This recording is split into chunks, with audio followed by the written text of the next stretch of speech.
cloud. All right, so we're recording. All right. So like I said, I'm going to try and keep it to an hour or so. Hopefully, it may go longer. But what I've done is I've created a PDF, which I sent you, and the one you have isn't the real one, because I worked on it again this morning for a couple hours, and I added some additional bullet points. But what I did was I created a document which you can refer back to, which you have a copy of the first one, not the second one, that has the sticky notes that are attached to it. And it's going to sort of guide my presentation and help me kind of work through the changes. This is not going to be a how to fill out an RPA document. I'm going to skip over stuff that hasn't changed. I'll probably note that, hey, this paragraph is very much similar to what it was before. There are some significant changes, but the biggest change, and the first bullet point says, is why is it 16 pages? And the reason for that is that the purchase agreement is basically like they built a house, and then they added on a garage, and then they added on another couple rooms, and they added on a bungalow, and it's become a cumbersome document that doesn't flow, that you have contingencies in different places, you have applicable sections of the contract that apply to each other that aren't near each other. And so what they finally decided to do, in an effort to make the document more idiot-proof, and they're trying to bridge the, and you'll never hear them say this at CAR, but I know that this to be true. They're trying to bridge the gap between the super experienced people that do a very good job of presenting the contract and helping people understand the contract, and those that are maybe not quite as experienced. Okay, so I'm not saying those that aren't experienced are idiots. It's just it clarifies a lot of things in the contract. I'm going to talk about, for example, how do you count the number of days? I can't tell you how many arguments I've got in with other brokers about how you count days. Well, this agreement, this contract very clearly spells out, and that's why it's 16 pages, because it takes into account a lot of additional information. So date prepared has not changed.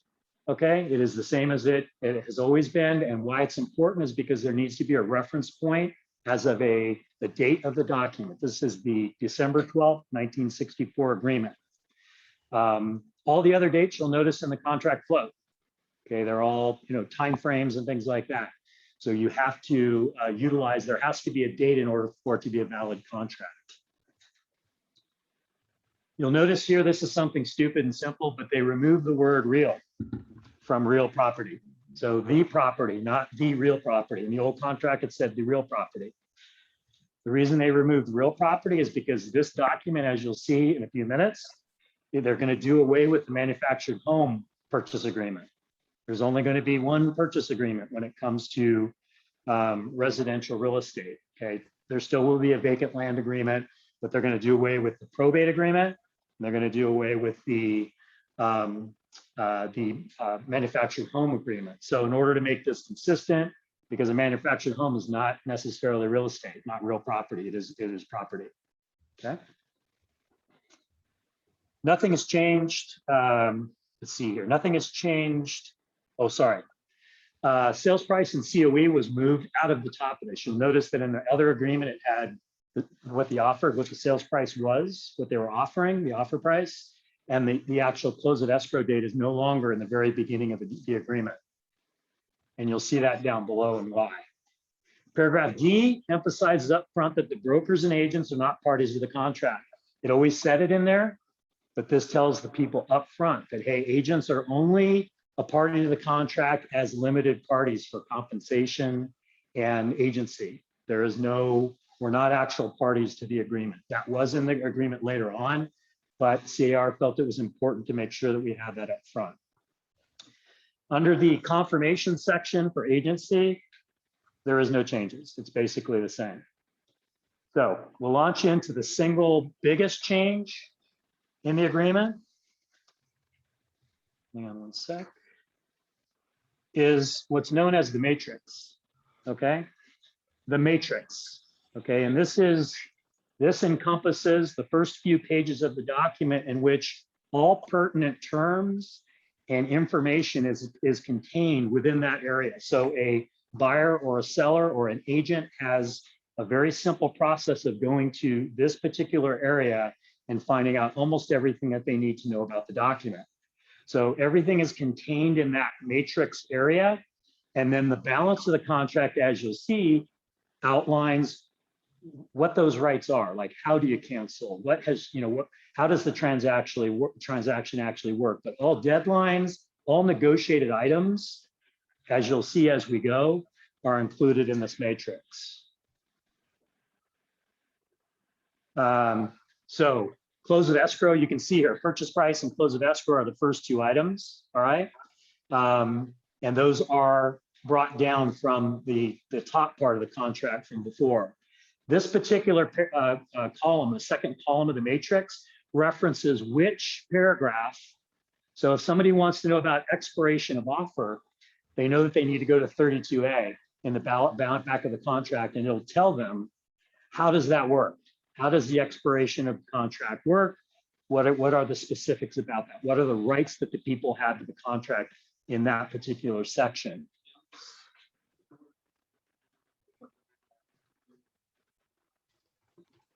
It's not designed to put comments in there, and it's not.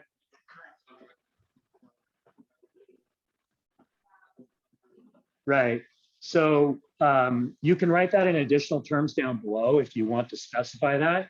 But one of the things that they wanted to do is, you'll notice that there isn't enough room. For example, in the termite section, there isn't enough room to write that the section 1 work is to be completed.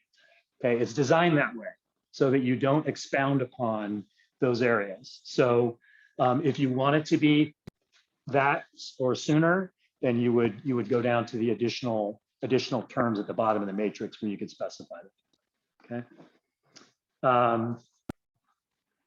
Okay, talking about that particular paragraph that Jim was talking about, the order has changed. It used to be that the date was before, and then it had blank days. And what they're basically discovering, or what they're saying, is that in practice, the default should be the number of days. It shouldn't be a certain date certain. The only time it would necessarily be a date certain is if there's a 1031 exchange involved, or there's some other date sensitive timeline that's required that you would put in, maybe the end of the year because you want to get it in for this tax year. That's when you would use a date certain. Otherwise, in most instances, you're defaulting to a number of days. Expiration of offer, if you remember, that was always on the last page, right? So again, they moved this up to the very top of the page so that it is emphasized and it's consistent with everything else.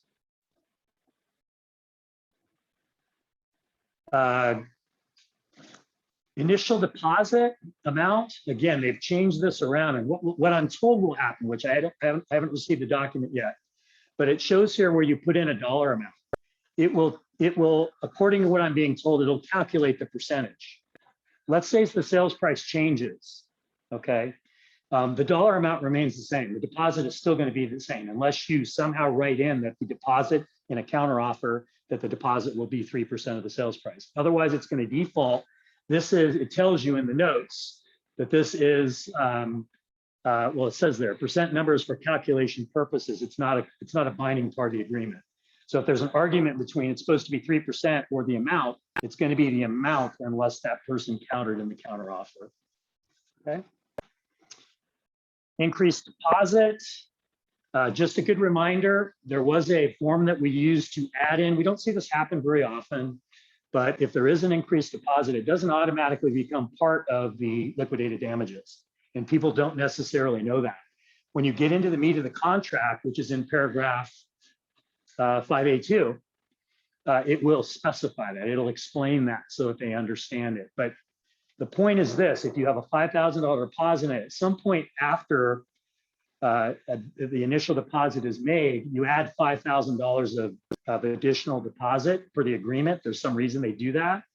If the deal goes sideways, the only amount that the seller is going to be able to recover is the first amount, unless you've used the new form, which is going to be developed, which is called the DID. So it incorporates the additional deposit into the liquidated damages. Not different, that's the same as it's always been. This change is, there was no zero. it was a open amount.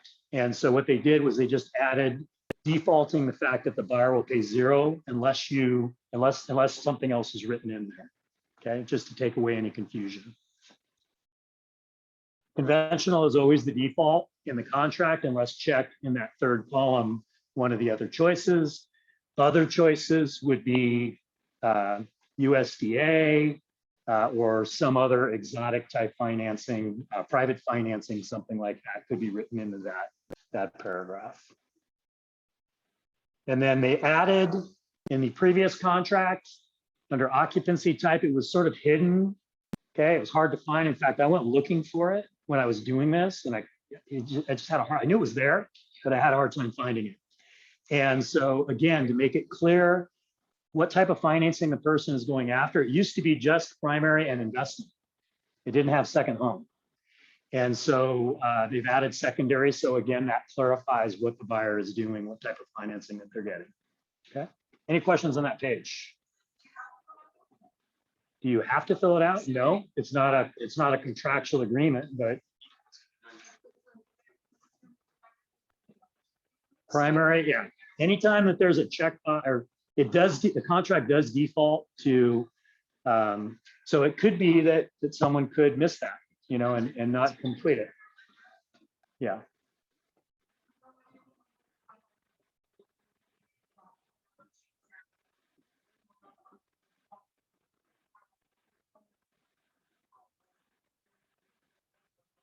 So those of you that didn't hear that, Nicole was also adding in a point regarding the agency up above. The requirement for the other side to have their AD signed is no longer a requirement. They determined that that is not a requirement by law in order to do so. Okay, so that's something else. That's a change in how we will be processing the files. No, you know how we would have the other side sign your AD, your agent's disclosure, agency disclosure? You no longer have to do that. You provide your AD and you're done.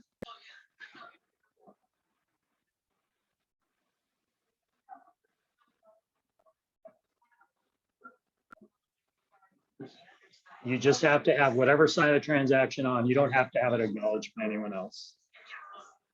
Okay, there wasn't a seller credit. Okay, there wasn't a seller credit section in the previous contract. There is now. So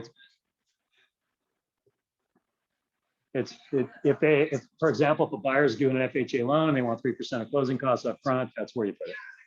So it's, again, checklist, right? They've created this metrics as a checklist for all of the things that typically may happen in a potential negotiation. Yeah, this wouldn't be used for requests for repairs or credits after the fact. This is going into the contract. Hey, I need you, in order for me to qualify, I need you to get this amount of credits. And then again, same thing with this, that the amount of the dollar amount is what's fixed, not the percentage, unless negotiated otherwise. Okay. Yes.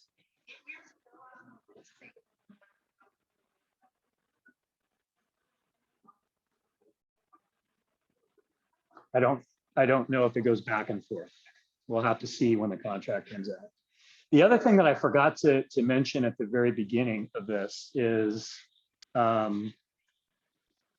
I think it's this point here, is that this document is going to become available on November 1st. So it's sooner than what we expected. So it will be available. You'll have it in your library. You'll probably get some offers that people will be using this new document. Between November 1st and December 20th, which are the dates that I currently have, it'll be used dually, okay? And it's also not going to be retroactive to where you would have to rewrite a contract if it's, you know, if you get an offer on December 20th and it's on the old form, it's not that we're not going to require people. There will be a cushion period. But effective as of December 20th, we would say as a company, we are only going to accept. Okay, now there may be a week or two where some other agents are not quite up to speed, which that's going to definitely happen. Whenever there's a revision of the contract, we always have to deal with that. But just know that our policy will be that any new contracts will be written as of December 20th. It'll be your discretion between November 1st when it's available and December 20th. I'd recommend you start using it so you get used to it. Okay. It'll probably, the in-win forms, the other one will probably be gone on December 20th, more than likely. That's correct. It's not available. Okay, so seller credits. All right, so this is just trivia, okay? Your client may ask you, well, why is this space intentionally left blank? Anybody know why? Right here, intentionally left blank, right in the middle of contract. Paragraph I, why is it intentionally left blank? Because an I looks like a 1. Okay, and somebody might get confused by that. So they made it intentionally blank. Okay, later down in the document, paragraph O, guess what? It's intentionally blank because it could look like an O or a 0. Okay. Okay. So the beauty of this is that all of the contingencies are in one place. Okay, it's really good. I think that this is very sound the way they've done it. I've looked at it, I've kind of played with it, and I really like what we have here. The first thing you'll notice is that the loan contingency is 17 days. Okay, they shortened it up from 21 days to 17 days. I don't know how people are going to like that, but they did it to bring everything consistent with the timeline. Is there really a difference between 17 and 21 days? Probably not. And you can always modify it. You can change it. You can create whatever date you want to put in there if you feel that that's important. But they felt that it was important to have everything be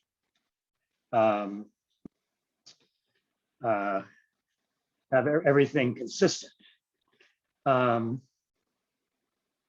so I already talked about that. Investigation of property. Inspection period is limited by this section. So even if, let's say, we're starting to see some people that are writing offers that are not contingent on an inspection. They basically are removing all contingencies with the offer. And the seller says, well, why do they need to come to my house and inspect it? Why do they need to see it? Just because there's not a contingency doesn't mean that the buyer's not going to do their inspections. All they're saying is that we're willing to move forward and buy the house. Doesn't mean we're not going to do inspections. We're going to check things out, but that's not going to be something we can cancel for because we want to make our offer stronger than if not. And so even if they're not doing an inspection, even if if there's not an inspection contingency or they remove those contingencies, they still have the right to do inspections on the property for a 17-day period or modify. Your seller might say, well, I don't want them in my house doing inspections. What's the current timeline that you can do your inspections on a normal transaction? How long do you technically have access to your property? Pardon me? Well,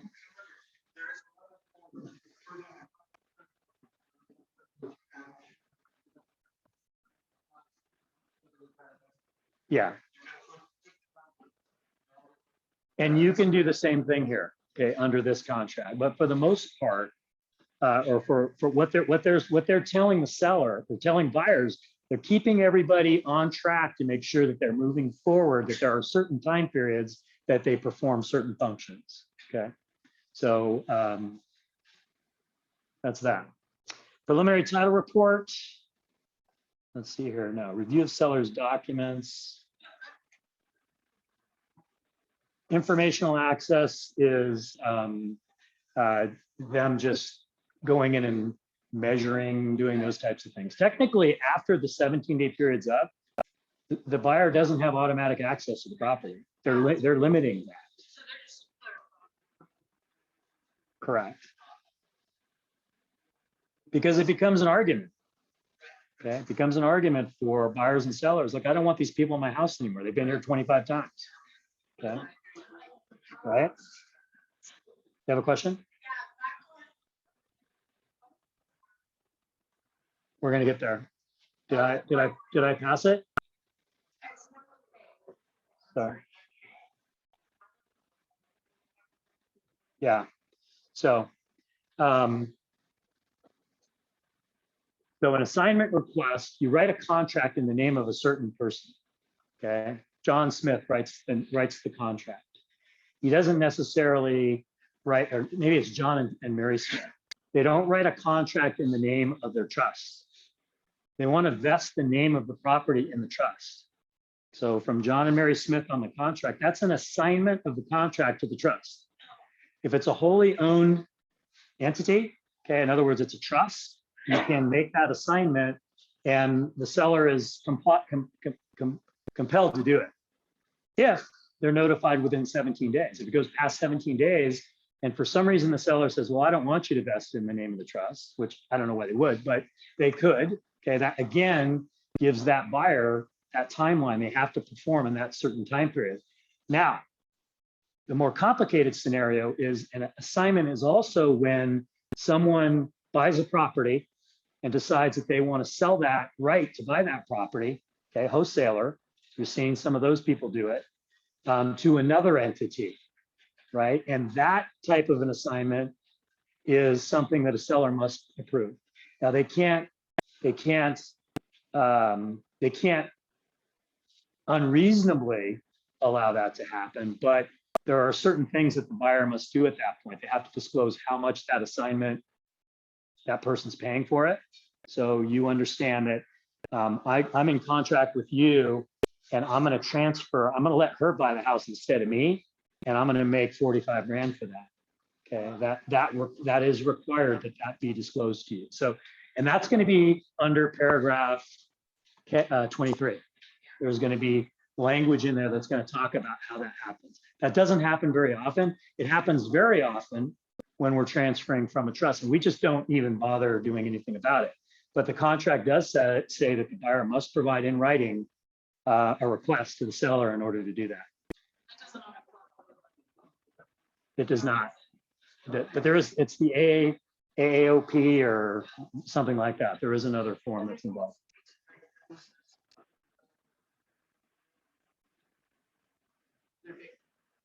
So did I just skip over that step? Is that how that happened? I guess. Right. Okay, so I skipped down, sorry. Okay. Verification of condition, my note on that is helpful timeline for all parties. Again, just putting it in the contract as part of the checklist that, hey, you normally do a final verification 5 days prior to close of escrow.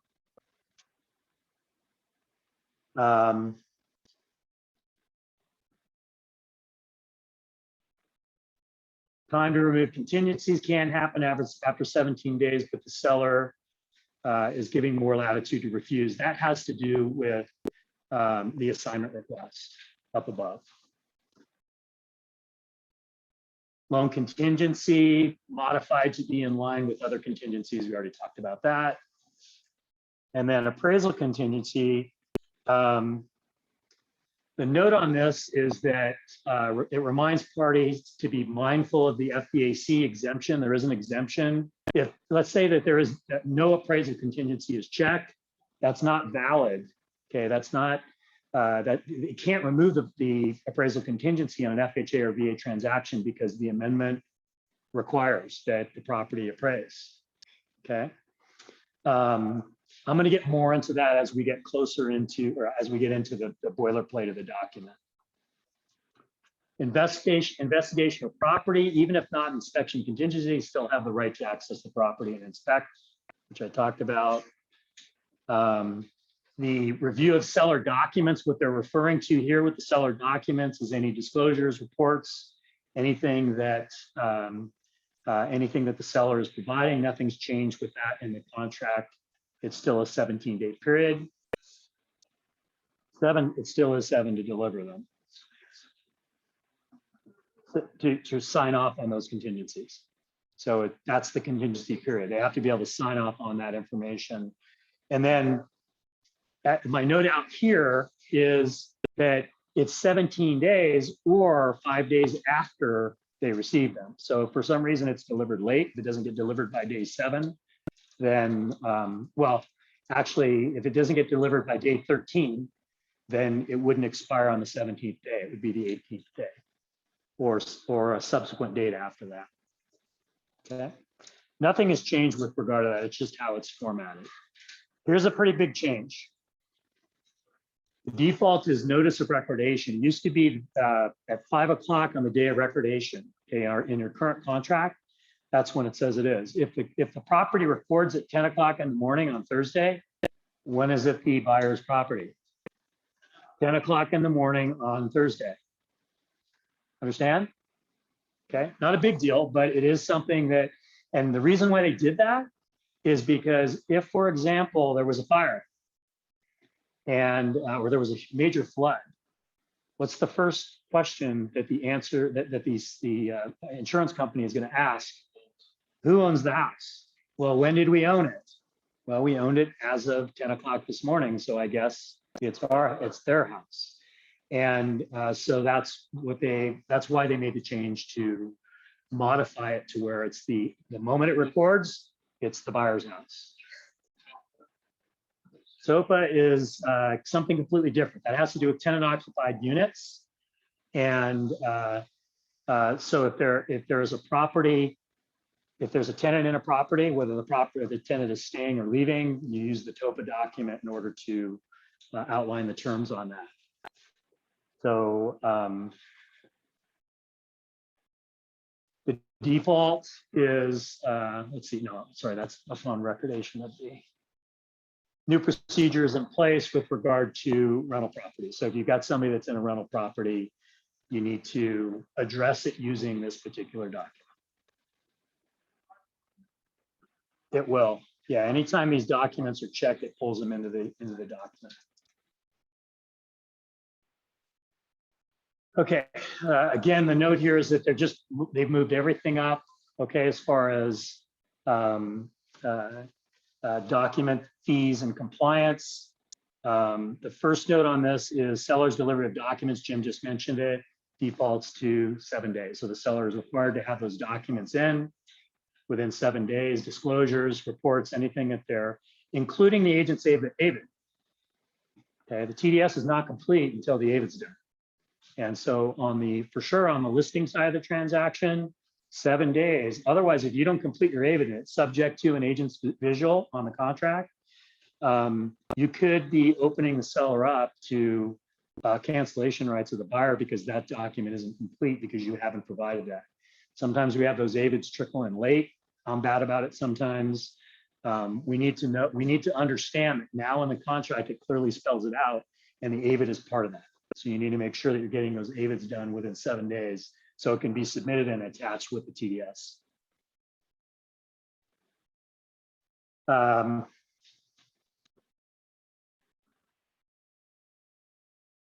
This is putting the seller on notice with regard to paying the fees for HOA documents. Some of these fees are pretty expensive. It's taken a long time to get the HOA documents. I don't know that we could even get HOA documents in many instances within 7 days. So that could be something that would extend longer as far as the contingency. But it's telling them that the fees need to be paid within 3 days. It's putting it up front in a very bold manner. And that particular fee, which you'll see later, there is no option that anyone other than the seller pays it. The seller is required by law to provide those HOA documents. It would be good to do that, but typically we find that escrow is involved. Escrow has trouble sometimes with sellers, and so it'll give the escrow a little bit more leverage to refer back to their contract to say, look, you agreed to do this. We need this paid for, and you need to do it now. Okay, so it's going to be helpful. It's going to be helpful. And then this, my only note here is that this is just setting I think it's helpful. It's new. It's establishing an expectation that within 7 days, smoke alarms, CO2 detectors, and water heater bracing are in. You take care of it 7 days. None of this rushing to try and get it done before the appraiser shows in. Okay, it's going to be done within 7 days. And you'll see later that there is a selection on who pays for it, whether it's the seller, whether it's the buyer. Okay, no, that always is going to be the seller. You'll see in the contract. There's a new paragraph in that. But on smoke detectors, the CO2, and the strapping, you elect in the contract who's going to pay for that. Okay. We always thought that, but it's become a point of people have argued about it, and that's why they are now, they've created the paragraph so you can clarify what is the intention of the parties. And then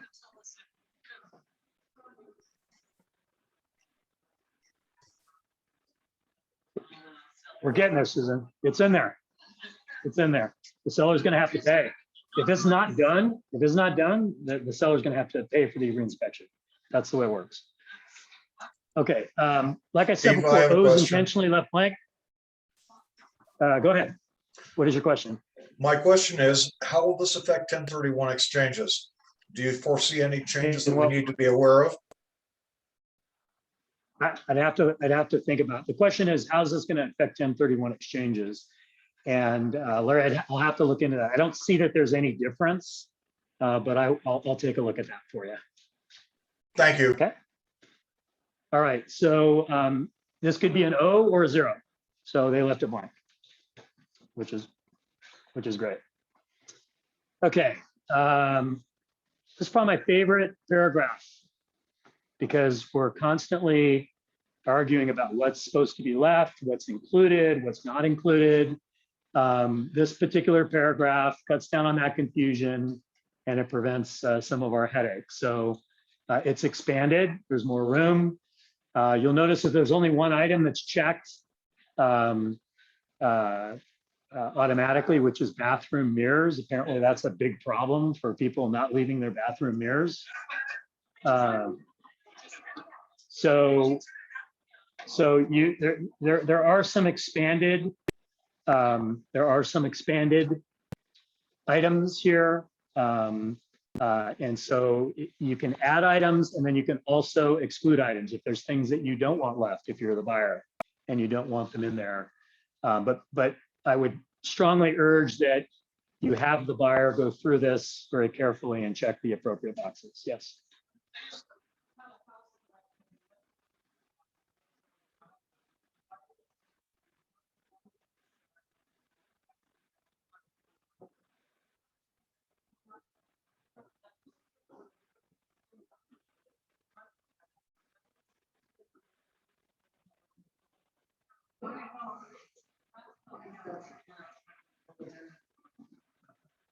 This is the last section of the negotiable items in the matrix, okay? And it's who pays for what, and it's all in one place, okay? It's very complete. There's not a lot of changes, but the note that I add here is that if both are checked, so for example, natural hazard disclosure, if someone checks both, then the default is, and it says up above, up here, that it's 50-50, okay? If you want to be some other allocation, you have to specify what that allocation would be. But if it is checked both, then that is the case. Under this blank report, this could be pest, okay? You could ask that the seller would do a pest report or inspection. I recommend you don't do that. As we discussed earlier in the meeting, it's intentional that there's no room for you to, this isn't going to be a fillable field over here, okay? You're not going to be able to put anything there in win forms. It's going to have to be the sections that are enlightened or lightened up, okay? So you would have to put that information if you want to write in section 1 work to be completed, that would be somewhere else. I highly recommend you don't do that, but you may see that with other agents writing that in.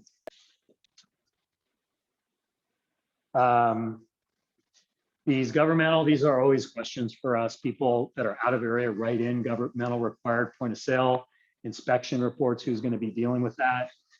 We know that we don't have any of those. To my knowledge, there aren't any up here. But you'll still get an out of area person that checks those, right? Because they're uncertain as to whether there are or there aren't. Obviously, that would require a counter if you wanted to check that out, or you can just, if you wanted to get rid of it, or you can just let it go because they don't exist. Okay, it's up to you. The only concern I might have would be there aren't these, if they're specific here when they talk about point of sale, there aren't any point of sales, but I think some confusion might be with like weed abatement. Like if there was a weed abatement situation, that could potentially create confusion. So it's probably better to counter it out. So there is no confusion, but if you don't, it's not going to be the end of the world in most transactions. Yeah. Here's where we talked about the HOA fees, paragraph Q12. There is no option for anybody to pay for it other than the seller. Okay, so it is saying that the seller is going to pay for it. Again, gives escrow some more leverage to say, look, this is what your contract says. Before that, there was confusion, and there was information buried in the contract, but it was not clear. This makes it much more clear. If in fact the lender requires a HOA certification fee, the next line, then the buyer is required to do that because it is a buyer fee, much like an appraisal. If it's required by the lender, that's a buyer fee, no option. Okay. And then let's see here. Unless otherwise agreed, so in the HOA transfer fees, if there's a move out fee, if it's specified here, okay, then it would be whoever the party is that has negotiated or it has been negotiated they're going to pay.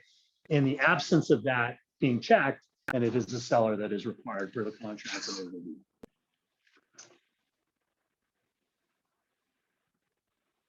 Okay, home warranty. So there's a lot of people that have had problems regarding home warranty and the coverage. What coverage are you getting? Who's responsible to get that? And the new language in the contract, basically under the home warranty, you can see over here, cost not to exceed is what the seller is providing. They're providing a credit.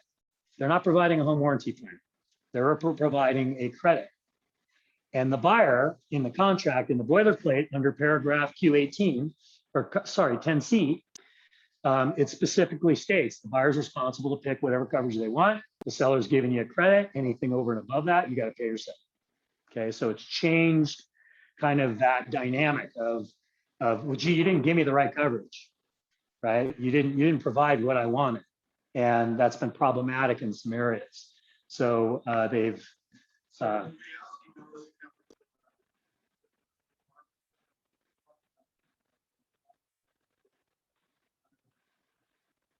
the buyer's agent, probably interfacing with escrow, would determine what coverage that they want, what policy they want. And then escrow knows that they have the funds to credit a certain amount.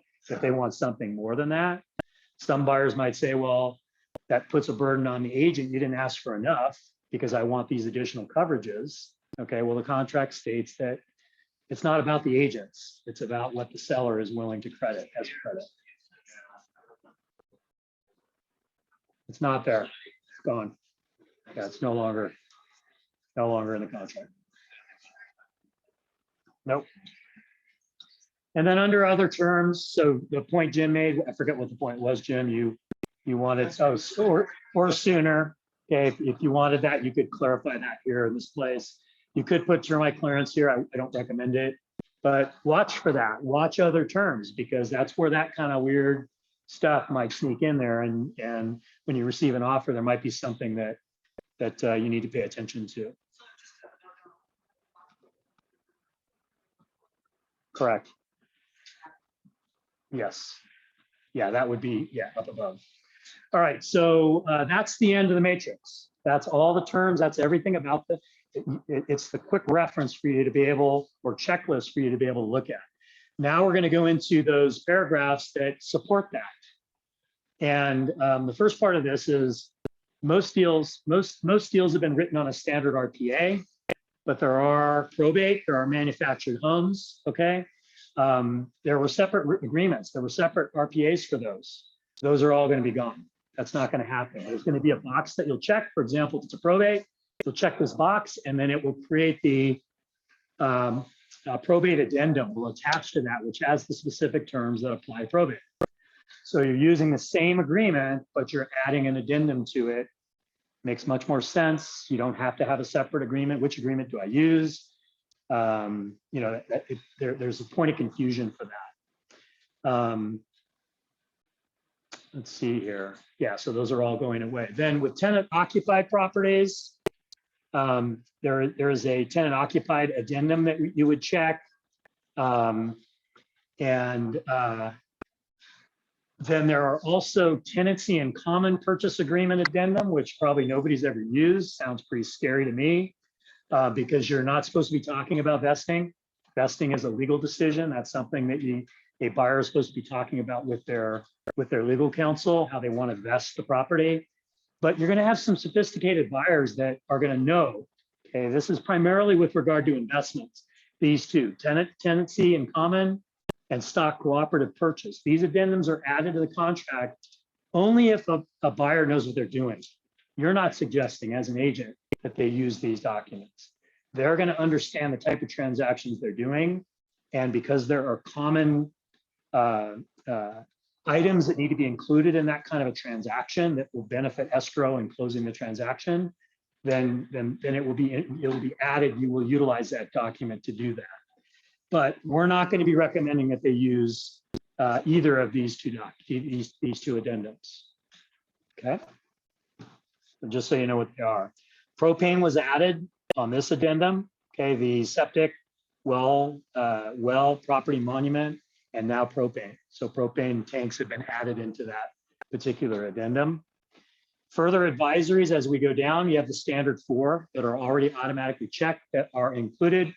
They still will be included when you get the RPA. It's going to have these documents attached to them. And you're not going to check any of these other documents unless they are attached to the offer. Okay, so if you're attaching a specific document to the offer because you know that it is that there is something that applies to it, otherwise you don't check it here. You don't attach it here. It would be something that might come up as far as counter or it would come up at a later date. Okay.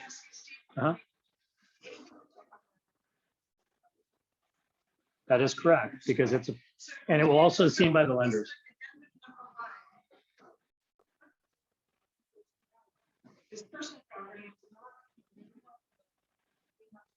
You do not check that because that's a separate, you write it on an addendum, but it's really not an addendum to the deal. It's a separate agreement between buyer and seller.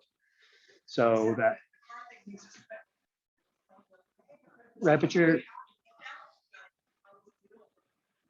yeah, we can, as a matter of, this is a gray area, guys, totally gray area. And this video is going to be on YouTube. So I'll just say to you, it's a gray area, and that is a separate agreement. Yes, we use an addendum. Yes, we attach it to the contract, but it's not checked here. It's not incorporated into this contract. Okay, make sense? Okay. Those are the pre-attached. Okay, additional items affecting. Okay, so from here down, the agreement, there are the explanations, the backup for the matrix, how things work, and what rights are established for each of the parties. Here on the right margin, escrow may veto the delivery of deposit and require wire per this paragraph. Okay, there's no option to give. What did I say there? Hang on a sec. Oh, there's no option to give a check with the offer. Right now you have the option that there's a check attached to this. If escrow says, if the buyer says, I want to bring a check, I want to bring a deposit check to escrow, and escrow says that's unacceptable to us, that might be an escrow policy. I don't know. I don't know, AJ, would you?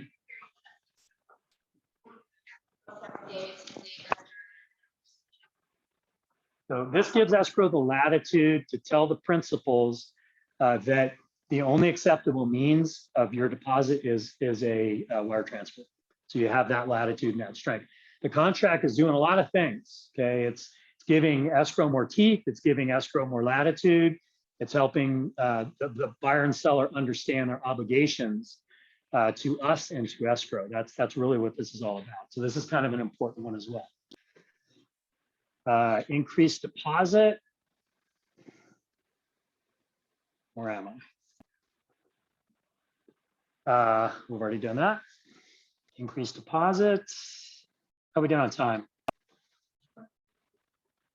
1:45. Okay.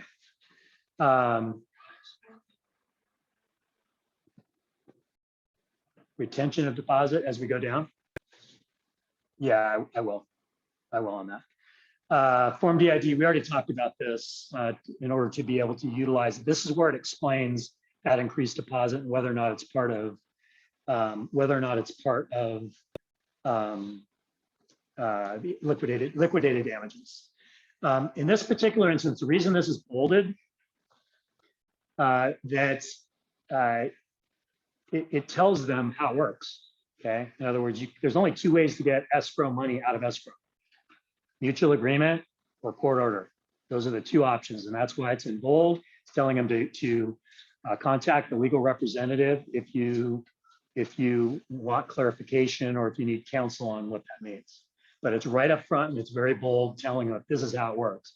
A lot of people say, well, I'm entitled to deposit. Okay. Well, the one thing I'm going to say to you is we never tell anybody they're entitled to deposit. Okay. We basically tell them, hey, they've defaulted, but getting the deposit, whenever somebody says to me, well, then I get the deposit, right? Well, okay, that's maybe what the contract says, but getting it is a whole different matter. And this explains how that happens. This is another important section. This gives greater latitude. It talks about the buyer's loan status. It gives the listing agent permission to have all the information regarding the buyer's loan and to talk to the lender. Now, getting the lender on the phone might be a whole nother matter, okay? But this paragraph is putting the buyer and seller on notice that the listing agent is granted access. The buyer's giving them access to have that information. It also has language in there talking about the requirements. If a buyer changes their lender, they have to provide all that additional information, and they have to notify the seller that they are changing their lender. Okay, they're agreeing that they will do that in the contract. Okay. We sometimes get into a contract where there's a credit involved, $10,000, and there's only $8,000 of closing costs. What happens? The buyer wants their $10,000, don't they? Okay. Well, this specifically says, first of all, it talks about what credits are, and it says that all credits must be disclosed to the lender. The lender decides what you get and how much you get. And if you negotiate something more than that, Mr. Buyer, and you don't give proper notice, and it doesn't happen in time to where you might be able to adjust the sales price, then you lose it. Don't ask the seller to write a check outside of escrow. Don't ask your agents to reimburse you. Bottom line is you need to make sure you know what your credit that you can receive is, because you have the potential of losing it. Okay, and it says that specifically in that section. Can be, yeah, usually is. Usually it is, but sometimes you'll get into it and then they want you negotiate. Let's say you have 3% in closing or 6% it's allowed, but there aren't actually 6% of closing costs. That's where you could get messed up. Anytime you're working up against a high number of credits, I'd be very careful because you may not be able to absorb all those costs. Okay, but it's explaining to the buyer that that's the way it works. Yeah, I'm only on page 4 of 16.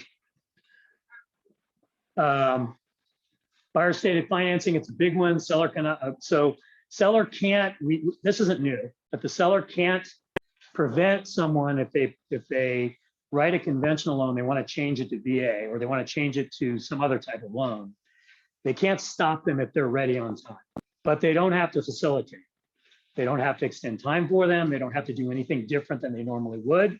But they can't prevent, it's basically putting the seller on notice that they must allow it to close. If they say that they're going to do a cash deal and they get a loan and they're able to get the loan in time and get everything done, there's nothing the seller can do about that. He has to allow them to do that. But the buyer's taking a chance. They have to be prepared to close with cash.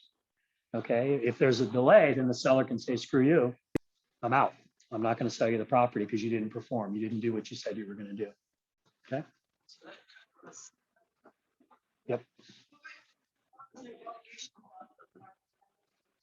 It doesn't, but if you read through it, it's going to tell you that they can't stop it. They can't prevent it.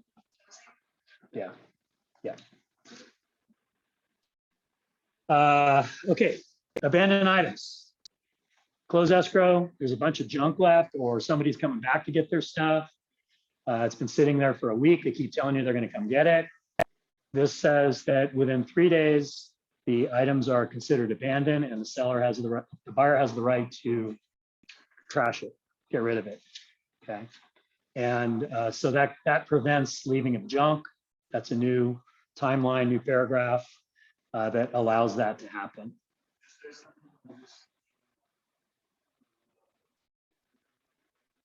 I don't think so. What was the question? They wanted to know if it was retroactive in the previous contract, which it was. That is a new provision, new timeline. Okay, this is warning language to the buyer to, again, inspect the property thoroughly, okay, any defects. So it's just putting them on notice, condition of property. They need to make sure that they're investigating the property thoroughly. That's not new. Strong language here to investigate insurance issues, lender issues, and other legal issues if the seller is remaining in possession. So the seller is going to be, it needs 2 weeks, okay, or needs 30 days to relocate. This is a disclosure to both parties telling them, make sure you check with your agent, your insurance agent. House burns down, you got a tenant in the property, you're not insured for that. Legal issues, okay, make sure all your ducks in a row. So it's a disclosure and explanation cautioning the parties when you have a seller remaining in the property, okay?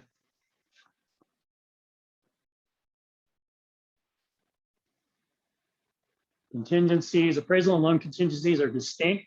Okay, that's not new. There are two different. Contingencies. Appraisal contingency removed does not relate to the loan contingency. So if you remove the appraisal contingency and you can't get the loan because it didn't appraise, that is not applicable. Okay. When you're talking about the loan contingency, if you can't get a loan because you can't get insurance, that you can't cancel as a result of loan contingency. Just keep in mind that the loan contingency, according to CAR, strictly applies to the buyer. Does the buyer have enough income, okay, and assets in order to close the transaction? Do they have good enough credit? Those are the things that apply to that. If, for example, you have a transaction and it cancels and they say, well, we're canceling because of we can't get our loan because we weren't able to get insurance, and they've already removed the inspection, which is what insurance is about, is that falls under that, then that contingency does not exist. They're in breach of contract if they cancel that transaction. Okay, so they are separate and distinct. I said it there, loan contingency about the borrower, not the property or any other factors pertaining to the loan. Failure to get insurance is not a loan, is not part of the loan. Appraisal, clarification that the appraisal contingency is strictly for value. It's not for anything else. If the appraiser calls out repairs that have to be made on the appraisal, or there's some other factor that's involved with the appraisal other than value, the only way that you can cancel as a result of an appraisal contingency is for value, for nothing else. Okay, so there could be some unique situations where there might be another problem with the appraisal other than value. You can't cancel for that reason.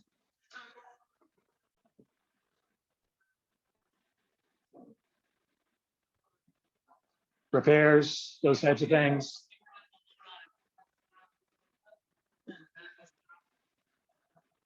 You can't use the appraisal to do that. That's correct. It would be part of the, no, it would be part of the inspection contingency. Loan has to do with the buyer, not the property. So that would be part of the investigation contingency. If that's gone, then you don't have the right to cancel. So under those circumstances, you'd have to negotiate. But if the seller said, no, I'm not going to do it, they're not obligated to do it. Again, it's not going to happen very often. So let's not spend a lot of time on it, but the emphasis is that it has nothing to do with other factors other than value. Yes. I don't know. It could be. If you're using the appraisal contingency, most people realize that the buyer does not have to provide the appraisal to the seller. They have to provide all other reports to the seller. We all know that. That hasn't changed. But something that's new is if they're canceling for value because it did not appraise, then the buyer is required to give a copy of the appraisal to the seller. It says that in the contract. Okay. If the prelim is revised, that just creates, so sometimes title will come up with something late. You know, they're doing a QC audit, they find something late, maybe they find a lien, something like that. Something that might be unacceptable to a buyer, it creates doesn't reopen the contingency with the new information, it just gives that additional 5 days in order to evaluate the situation and either move forward or cancel.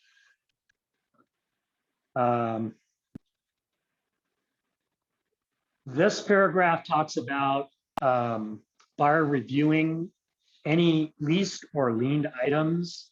It gives rights for cancellation if for example, the seller has to provide the information on the lease for the solar and it's unacceptable, or if it requires that they're going to assume that lease, there are certain time periods that the buyer must agree to do that and execute it, or the seller has the right to cancel. So this paragraph just explains cancellation rights and what that contingency is.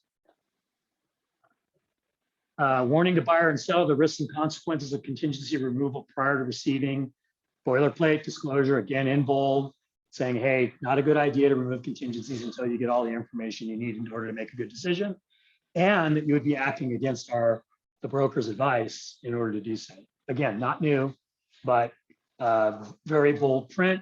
Part of the reason why we have 16 pages is they're trying to emphasize these points so buyers and sellers understand them. Removal of contingencies, nothing's changed. We still do it the same way. It all has to be active. Items included and excluded from sale. Notice to buyers and sellers that they should not rely on MLS information, flyers, and or marketing materials regarding what's included. Only things included are those that are confirmed in the contract. We run into this frequently. Somebody says that they saw a picture that had something in it that should have been included in the house, okay? So this is, again, boilerplate, telling them that, hey, you need to make sure that you write in anything that you could potentially want. Otherwise, it's not included in the contract.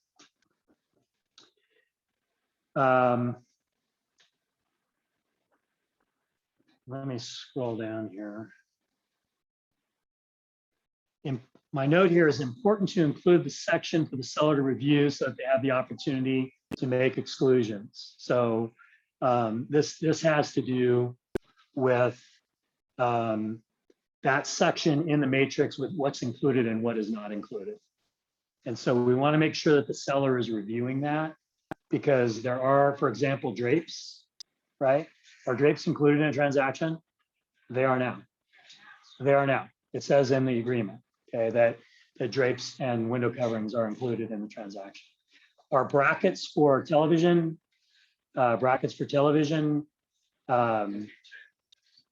Yeah, if you check it, it is. But if not, then there's language in there that they are not included. You can. Yeah, you can. Yeah, it has to do with home automation. So if they check that in the matrix, that those are included. The one distinction here, they've got a special paragraph in there talking about non-dedicated devices, meaning, let's say you use a tablet to control all your home automation stuff. There's been questions on whether or not that tablet should be included in the deal. The answer to the question is no. Okay, per the contract, you have to get your own tablet or your own cell phone. You don't have to leave your cell phone behind too, but I want your cell.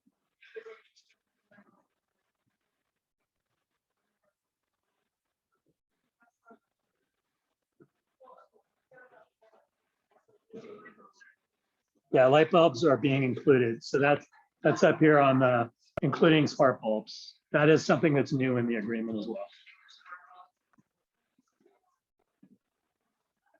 What kind of time are we at? 2 o'clock. All right, so we're hour in. Okay, so there's a new approach with regard to a different approach with brackets. Okay, and unless otherwise specified, paragraph 3P1, brackets attached to walls, floors, or ceilings for any component will be removed. So it's saying unless you check that you want them, they're going to be removed, and the holes will be repaired. The holes will be repaired, but it won't be painted. Okay, so that is completely opposite of what we currently have. Okay, so delays in installations of work could lead to the buyer being able to recover costs. So let's say that the seller agrees to do smoke detectors, strapping. Seller agrees to do all that. He doesn't do it within the time period. The buyer has the right to go ahead and have whoever he wants do it at whatever cost he wants to do it, and then seek reimbursement for the costs in order to do that. So it's basically saying that it could lead the buyer to be able to recover costs. And then Susan's favorite one, reinspection fees, clearly states down below, if the seller does not comply and the appraiser has to go back out, it always was a question, who pays for that, right? Whose fault was it? Well, it says now in the contract that the seller is going to pay the reinspection fee. Okay. Okay. Home warranty. We talked about this already, that it's different. It shifts the burden of choice on coverage to the home protection plan. The seller is providing a credit. The buyer is responsible for choosing whatever coverage that they want to, whatever they want to choose. And that's contained in that paragraph. Statutory disclosures. Most all of this is handled the same. Okay. There is some language in here in this particular paragraph, paragraph 11, which specifies what does it mean to be completed, because the seller is required to complete the TDS. They're required to complete, as it says up here in the top, fully completed disclosures. And so it explains what that is. Nicole, do you want to share what you see as the changes?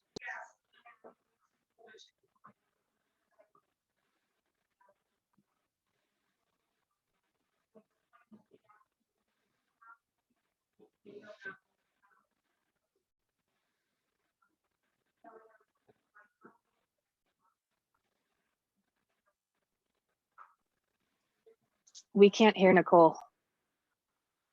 Yeah, I'll repeat it. So you guys out there couldn't hear what Nicole was talking about, but this paragraph 2 in this section A is her dream come true. It explains how the transfer disclosure statement is to be completed and to be signed in what order. So it gives that exact requirement of how it is to be signed, because there has been confusion with other agents and agents regarding when it's supposed to be signed, when is the last section supposed to be signed. This specifically tells everybody how it's supposed to happen. What was the second thing, Nicole? Okay. All right. If there's additional items that are discovered that trigger an amended TDS, sometimes we find out things partway through the transaction and the seller needs to disclose it. What do? We amend the TDS, which again opens up the 5-day period, right? You have 5 days if new information is provided. If items are discovered that are already disclosed by another report or something like that, for example, home inspection, that doesn't trigger that right. Okay, know that information that comes up is not something that the seller must disclose if it's being disclosed by someone else. Sorry to interrupt, Steve. I have a Okay. question. Okay, go ahead. You talk about the reinspection fee. Does that include an FHA type appraisal? If there is a reinspection fee required for compliance of, in most instances, it's going to be smoke detectors, it's going to be carbon monoxide. So if an FHA appraiser calls out a reinspect, that is the case. Thank you. So yes, it would apply to that. Okay. We all know that the fire hardening disclosure is new, and so obviously it wasn't in the last contract. It is now incorporated in this contract, so it becomes part of the standard part of the contract. Termination rights. This explains timelines for cancellation on subsequent disclosures being either 3 or 5 days, depending on how delivery. That's not new. If buyer does not agree to assume the responsibility of the defensible space requirement, so up above in defensible space, they're having to sign off on the FHDS or whatever the form is, saying that it is FHDS, that they are going to agree to take on the compliance of that. If they choose not to execute that, then after 17 days, then the seller has the right to provide them a notice to perform to sign it and agree to it, or they can cancel the transaction. Expanded language to explain tax withholding, so that sometimes will come up with regard to how the FERPTA and how the tax withholding is handled through escrow. There's very clear language there that can be referred to. Nothing's changed there. It's just they've expanded the language. Both I and J are unchanged. Clearer language regarding seller requirements for disclosures regarding HOA. So again, just putting information back to the seller that they need to disclose certain items that have to do with the HOA. NHD, new disclosures regarding seller providing earthquake guide and hazard booklet for homes and manufactured homes pre-1960. Are we doing that, Nicole? Do we provide that booklet?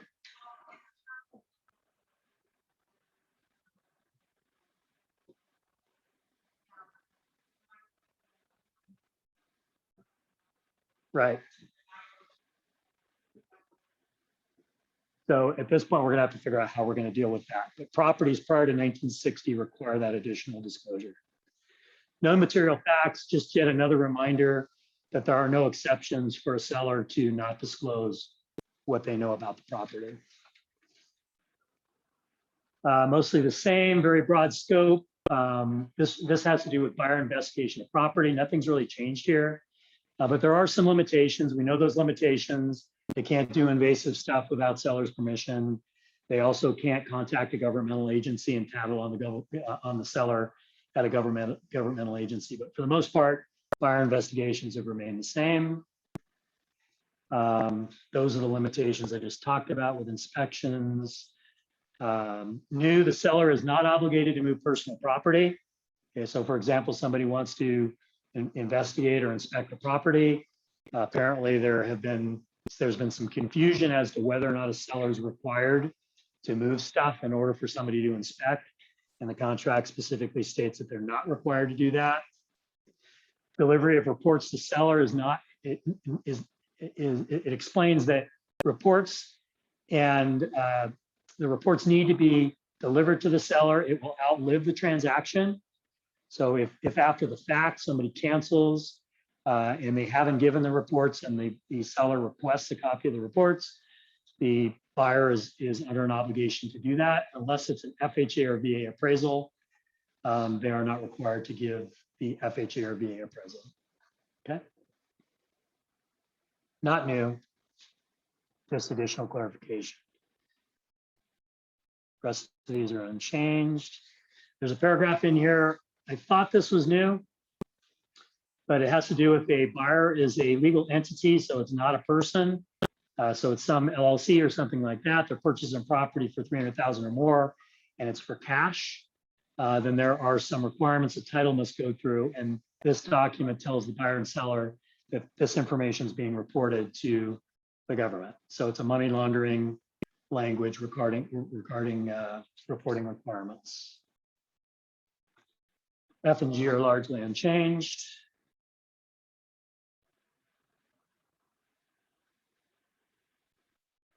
This is where you want to, this is just kind of a side note. Paragraph 14 is where you want to be if you need to cancel. Sometimes people get really specific about why they want to cancel. Okay. My brother-in-law, you know, you really don't need to have a reason to cancel, right?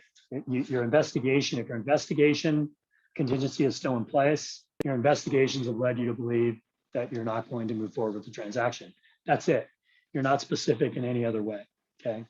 You don't need to tell a story about why that's happening, okay? There have been examples where that investigation contingency is gone.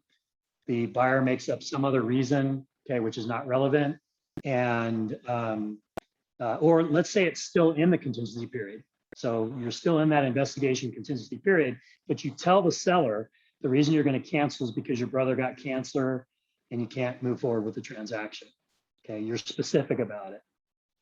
You could lose your deposit by doing so. You're better off to say nothing and just allow paragraph 14 to be the reason why you're canceling the transaction. I've investigated it. I'm choosing not to move forward.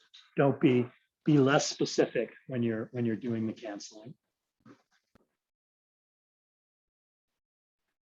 Mostly the same as far as cancellation, contingency removal.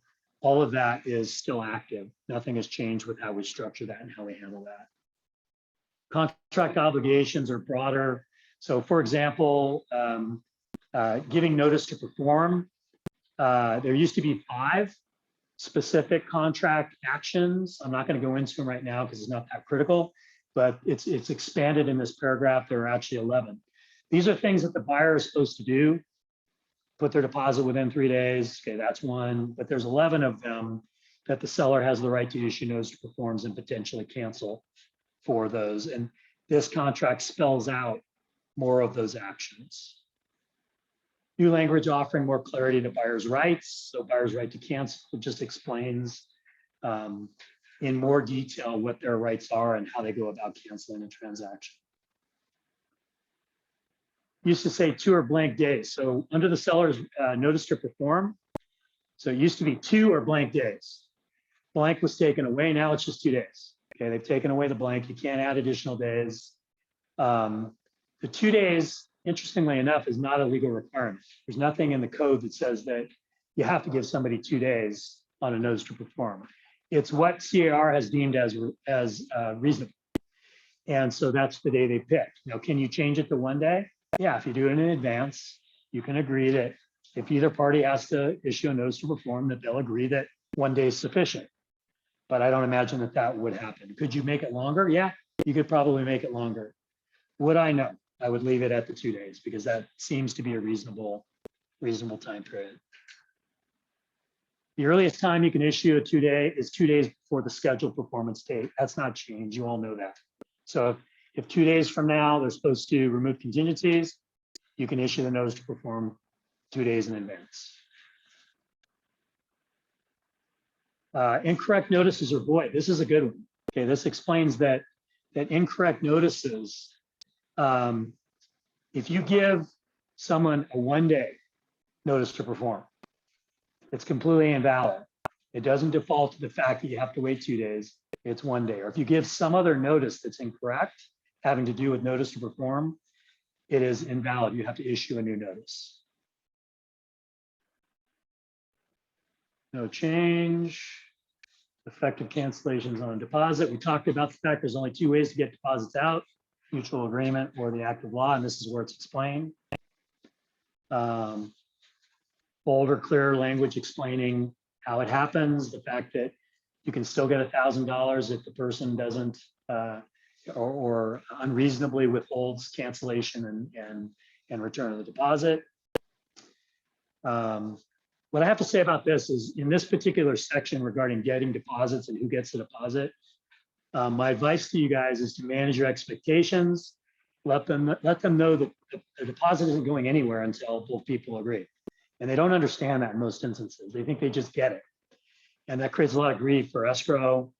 It creates a lot of grief for you, and it creates a lot of grief for me because they have that misunderstanding. And so you want to make sure that you're managing that by being careful when you're offering opinions as to whether or not they're going to get the deposit. Scope of duty. I love this paragraph. Okay, I would like to have you read it with every buyer and seller. It talks about our scope of duty under brokers and what we're supposed to do, what we're responsible for. It hasn't changed, but it's just in a much more readable and easy format. This paragraph flags the information to escrow. It defines the buyer and seller's obligations to escrow to initial instructions within 5 days. They need to provide any changes to escrow within 3 days. So it's just outlining, this whole section of the contract is outlining how the escrow holder is to conduct themselves and interface with the clients. This is an advisory to the seller and buyers regarding the choice of service providers, reminding them that we don't choose the service providers, they do, and they can choose whoever it is that they like. This is an advisory to the buyer and seller regarding MLS data, and this is new. So the third parties are beyond our control. We don't have control of the information that's out there. Furthermore, photos, according to this part of the agreement, photos are to remain in the MLS. They can't be removed. Photos are to be retained for a minimum of 3 years, and they're part of discovery. So the parties are agreeing. Sometimes you'll have people demand that photos have to be deleted. They are to remain in the MLS. So that information is not to be taken out. And apparently there's reasons for that with regard to discovery. We talked about assignment already. This is where it specifically goes into the details, paragraph 23. Rand, I think you asked, what is assignment? How does it work? Doesn't happen very often, but that is new language clarifying assignment. I already talked about that. Okay, these are all the definitions, and we know what most of these things are. But if anywhere in the contract where something's printed in bold, for example, acceptance is printed in bold in the contract, you'll notice that there is a definition. These are the defined terms. So you can go to these and refer to these. They'll help clarify questions. Some of them are in, some of them are very specific. Some of them are very informative. Like, for example, this is one of my favorites, counting days. Like I told you earlier on that I've gotten arguments with other brokers about how you count the number of days from any specific event or performance. This goes into detail very specifically, much like how they explain how the TDS is to be signed. This explains how you count days and what applies, what is counted, and what happens if it falls on a holiday or something like that. So again, that's a good section with expanded. Delivery has changed. Okay, with regard to, this is a very significant change, probably one of the bigger changes in the contract. Significant changes in definition of delivery and a place later in the contract. You'll see that in a minute, where you specify the electronic delivery contact, because people have had problems delivering back. Okay, we know that the contract, once it's fully executed, it's delivered back to the other party, then it's effective, right? And there have been problems with people not being available. There's a new place on the contract that you specify an email address or a text message, and once it's delivered to that, it's considered delivered, and you have a binding agreement. I'll show you that in a minute. Okay. The rest of these definitions are pretty much self-explanatory. Okay, so dispute resolution, which is the worst part of what we do, is at the very end of the contract. It's moved at the very end, and I think that's because it's logical. You'll notice that liquidated damages and arbitration are in big, bold boxes, okay? And there's a reason for that. And then mediation is not in a big, bold box. The reason they're in a big, bold box is because they need to be addressed. They're important, okay? And you need to have mutual agreement. You don't have both signatures or both initials, a counter is required in order to get both of these things. You don't have a complete agreement without them being absolutely agreed to. I'll point out that mediation is always applies. There's no initial, because it's a requirement that or it's an agreement between the parties that they will mediate. It's a requirement of the contract, and it triggers the attorney's fees option. The reason why if someone refuses to mediate, then they don't have the right to ask for attorney's fees should it become a larger dispute. Under arbitration, it's interesting. The contract I was building this presentation off of had a line here that you could identify. And so I'm assuming that this version might be slightly older because there's no line. But my note here is that I don't know why you do it, but it gives the parties the right to identify who they want to be the arbitrator at the beginning of the contract. So if you have a favorite arbitrator, then you can add them there. I don't know why that would happen, but yeah, it allows, yeah, if somebody has a favorite arbitrator, then you might question. Yeah. It's just kind of I tell you that because it probably won't be ever be used, but it's an interesting thing. Okay. Okay, then on exclusions, not different. You're not required to mediate or you're not required to arbitrate if you agree on small claims actions. Okay, that's not new, or probate, or the third one is unlawful detainer or judicial foreclosure. So those are the 4 reasons that you could avoid the arbitration or mandatory arbitration clause. This section, we have a separate document that we use, the RCSD, okay, representative capacity document. That document goes away. It's built into the contract. They built this into the contract. So if you have a representative capacity, then that short little section there handles a full page worth of document. I think there's the seller's RCSD number. Yeah, but you're identifying it for the seller. That's a good question. For the listing document, because it's with us, it's not, yes, we still should be doing that, but probably the RLA is going to change for the RCSD is going to be included in that. I would imagine, yeah. Just another interesting bit of factoid. It always annoyed me that the buyer and seller signatures weren't on the same page. Maybe that doesn't bother you, but kind of bothered me. Now they're both on the same page. So that's another advantage of this wonderful little document. Also noted that if the contract, let's say, for example, you don't type in or you don't write in, print it in the name of the person, that doesn't make the contract invalid. The signature is all that's needed. Okay, it's good to clarify the signature because if you have a signature like mine, you have no idea what that person's name is. But the contract is still a valid contract, even if that is not included. So this is just a note in this particular section. If something's like, say, for example, they miss signing arbitration. And part of your counteroffer is that you want arbitration to be signed. What the advice of legal is that you counter that they actually initial it on the actual document. Okay, we've normally not gone to that extent. I'm just suggesting that that is a good practice for you to, because there's nothing that says that they can't initial or sign something after the fact. Okay, after they've already agreed to the document. So having them, that would be an example. Arbitration or liquidated damages, they just inadvertently missed it. You don't have to have a whole bunch of other paperwork. You can just have them go back and initial on that document as part of the counteroffer.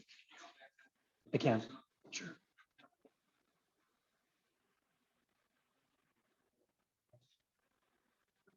They added backup offer addendum. I don't think that was on the previous agreement. Seller counteroffer was there. Doesn't have a date though, which is interesting. Yeah, it doesn't, the other document had seller counteroffer dated X. I don't know the reason why they don't have that, but they don't.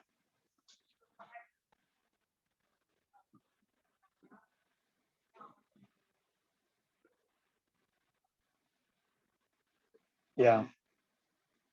Well, for referencing it, I would think you would want it, but again, the counteroffer is has reference to what document it's countering. So it talks about the RPA, so that probably marries it. I don't know why they would do that. So this is interesting. Another little factoid. Remember, I used to say offer rejected. It just says offer not accepted. Maybe that's nicer. We're a nicer world, right? We're not rejecting it. We're just not accepting it. It's a handy little space. They got the offer, no thanks. Not required, but courteous and a good practice is all I can say to you about Yeah. Real estate brokers section.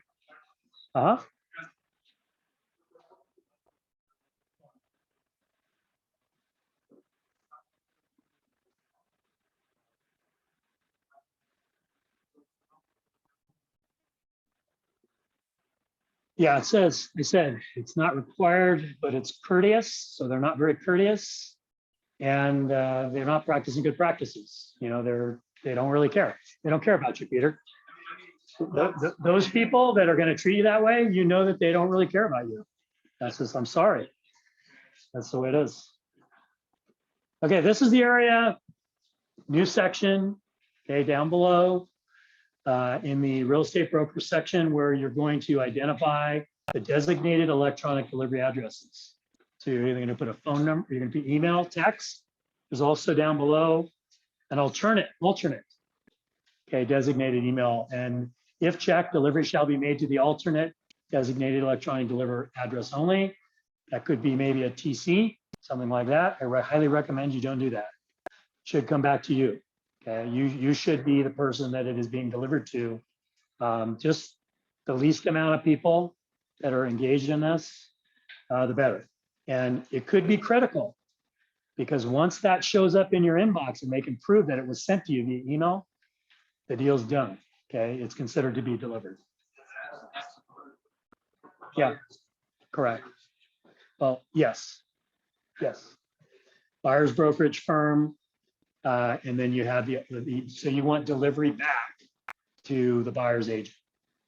And then you have the seller's brokerage firm, which can be completed as well, and you can designate the same, okay, on the contract.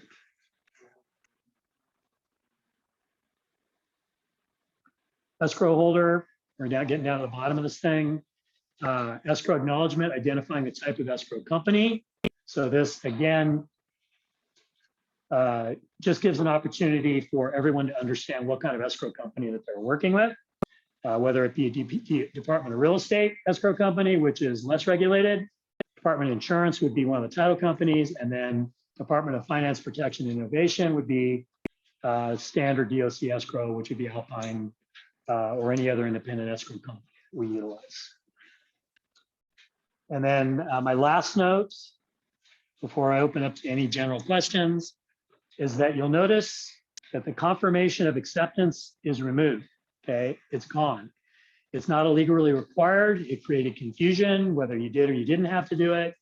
And so once executed and delivered back to the delivery, electronic delivery, or delivered in person, or however you normally would deliver it, once considered delivered, the deal's done. Okay, the transaction is complete. What time is it? All right, so hour and a half. Any other questions? Anybody have questions out there? Hopefully that was helpful for you guys, and this will be available for you to review if you need to. Thank you. Thank you. Appreciate it, you guys.